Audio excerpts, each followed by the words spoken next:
BSc fourth semester. So welcome to physics classes. Now our next topic is about the additive nature of entropy. Additive nature of entropy. As we have discussed in the previous lectures about the concept of entropy. So entropy, all of you know that what is entropy. You know that definition of entropy, S is equal to K log of W, where K is Boltzmann constant and W is the thermodynamic probability. So entropy, the physical concept of entropy is that it is the thermal inertia. In case of thermodynamics, in case of statistical physics, it is thermal inertia.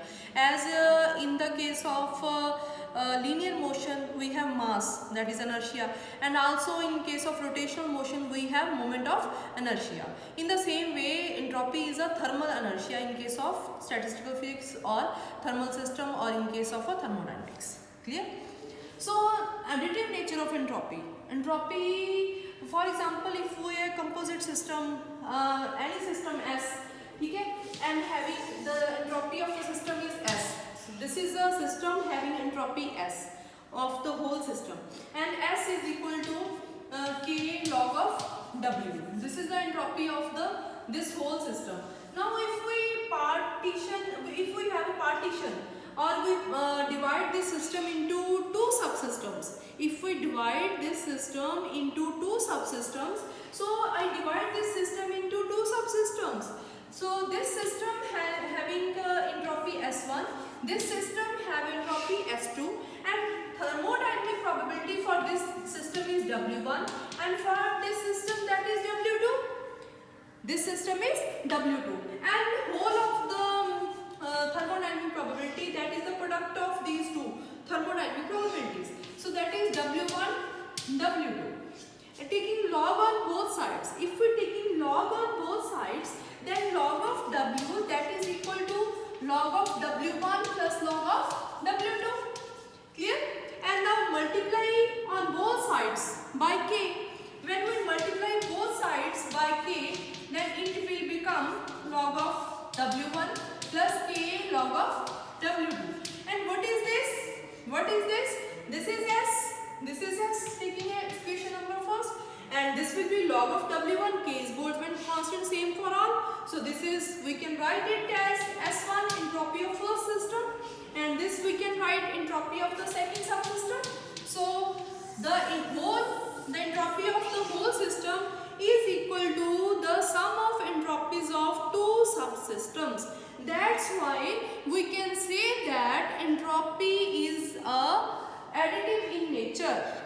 Additive in nature. Clear?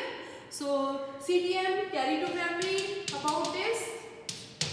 Then a very important topic always come in exams of PU, short answer type question. Definition, you can say what are extensive parameters and what are intensive parameters. So it's a very easy. Extensive parameter. So what is an extensive parameter? The parameter, for example, if we have any parameter, any physical quantity, if the value of that physical quantity is in a composite system is equal to the sum of its values in the subsystems, then that parameter, that parameter means that physical quantity is called extensive parameter. For example, how we can define this extensive parameter?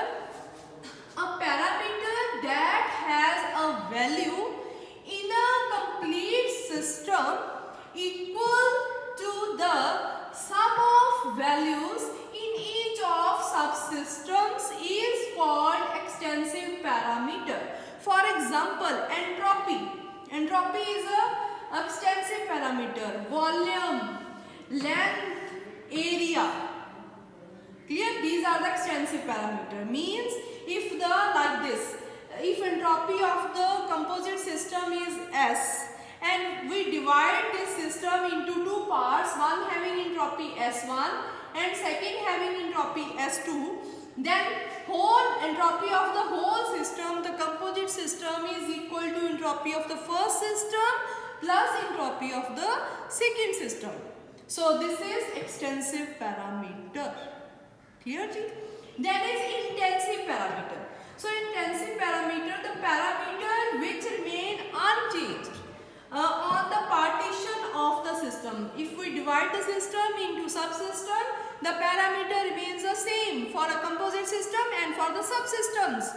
That parameter is called intensive parameter. For example, pressure, temperature, also surface tension. Also surface tension. So these are the intensive parameters and extensive parameter. So thank you.